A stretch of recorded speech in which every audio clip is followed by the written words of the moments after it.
ನಮಸ್ಕಾರ ಗೆಳೆಯರೆ, ನಾವು ಇವತ್ತು ಸಾಮಾನ್ಯ ಜ್ಞಾನದ ಪ್ರಮುಖ ಪ್ರಶ್ನೋತ್ತರ ಬಗ್ಗೆ ಚರ್ಚಿಸುತ್ತಿದ್ದೇವೆ. ಈ ಪ್ರಶ್ನೆಗಳ ಉತ್ತರ ನಿಮಗೆ ಗೊತ್ತಿದ್ದರೆ ಕಮೆಂಟ್ ಮಾಡಿ ತಿಳಿಸಿ ಮತ್ತು ವಿಡಿಯೋವನ್ನು ಕೊನೆವರೆಗೆ ನೋಡಿ. ಪ್ರಶ್ನೆ: ತಂಪು ಪಾನೀಯಗಳ ಉತ್ಪಾದನೆಯಲ್ಲಿ ಯಾವ ಅನಿಲ ಬಳಸುತ್ತಾರೆ?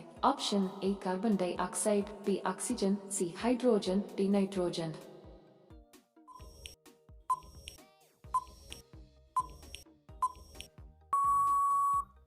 ಸರಿ ಉತ್ತರ option A carbon dioxide. ಪ್ರಶ್ನೆ: ಕಬ್ಬಿಣದ ರಾಸಾಯನಿಕ ಸಂಕೇತ ಯಾವುದು? Option A I, B C CF, E D L.